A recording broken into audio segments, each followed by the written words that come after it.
প্রবাসীদের পক্ষ থেকে বক্তব্য রাখার জন্য অনুরোধ করছি জনাব মওদুদ হাসান। আসসালামু আলাইকুম ওয়া রাহমাতুল্লাহি ওয়া বারাকাতুহু।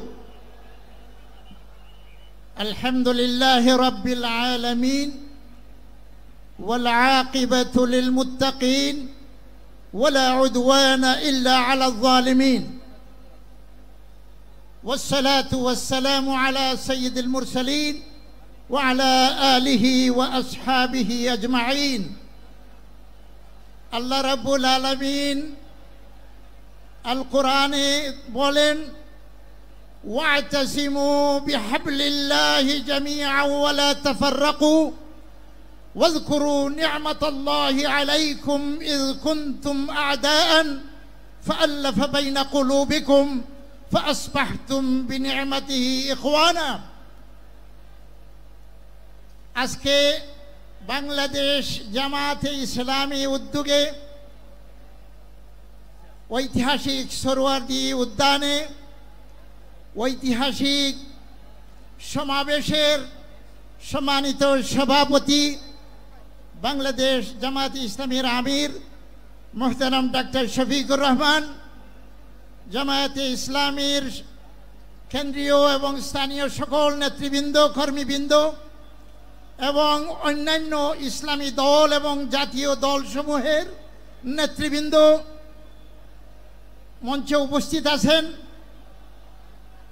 সময় অতি অল্প,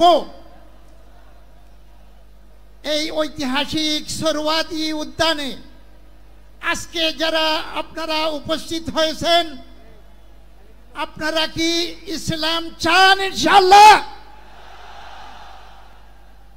এই ইসলামকে যদি রাষ্ট্রীয়ভাবে প্রতিষ্ঠিত করতে হয় তাহলে আমাদের সবাইকে একত্রিত হতে হবে।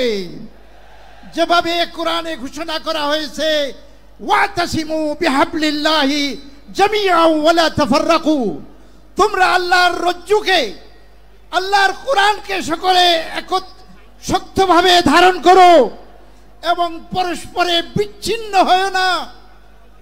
এবং আল্লাহ রাব্বুল আলামিনের নিয়ামত যে তোমরা পরস্পরের শত্রু ছিলে এবং তিনি তার দয়ায় তোমাদের অন্তরগুলাকে একত্রিত করে দিয়ে ভ্রাতৃত্ব সৃষ্টি করেছেন এবং তোমরা ভাই ভাই হয়ে গিয়েছো। আজকে বাংলাদেশের সার্বভৌমত্ব এবং স্বাধীনতাকে রক্ষা করার জন্য বাংলাদেশের সকল জনসাধারণ, সকল নাগরিক, সকল রাজনৈতিক দল, সকল ইসলামী শক্তি দল সকলে যদি একত্রিত হয়ে যদি না চলেন তাহলে আমরা যারা লন্ডনে বসে থাকি, দেশের খবর নেই, আমরা শঙ্কিত যে দেশের স্বাধীনতা এবং সার্বভৌমত্ব এটা নষ্ট হতে পারে, বিলুপ্ত হতে পারে। সেজন্য আমাদেরকে একত্রিত হতে হবে, একত্রিত হয়ে আমাদেরকে কাজ করতে হবে স্বাধীনতাকে রক্ষা করার জন্য, রাষ্ট্রীয়ভাবে সমাজে ইসলাম প্রতিষ্ঠা করার জন্য আমাদেরকে কাজ করতে হবে। আপনারা কাজ করতে, ইসলামের জন্য কাজ করতে রাজি আছেন? ইনশাআল্লাহ। ইনশাআল্লাহ। ইন্নাল্লাহা লা ইউগাইয়িরু মা বিকাওমিন হাত্তা ইউগাইয়িরু মা বিআনফুসিহিম। কোনো পরিবর্তন হবে না, কোন জাতির পরিবর্তন হয় না যদি সেই জাতি নিজেরা নিজেদের পরিবর্তন না করে। সর্বশেষ দাবি, আমি যুক্তরাজ্য থেকে লন্ডনে বসবাস করি। আমরা প্রবাসে প্রায় 1.5 কোটি মানুষ বসবাস করি।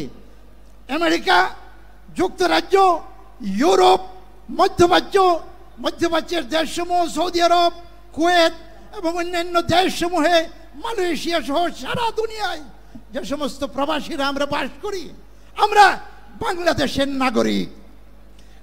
সংবিধান আমাদেরকে এই দেশের নাগরিক হিসাবে স্বীকার করে। আমরা প্রবাসীরা এই দেশের অর্থনীতিকে সচল রেখেছি।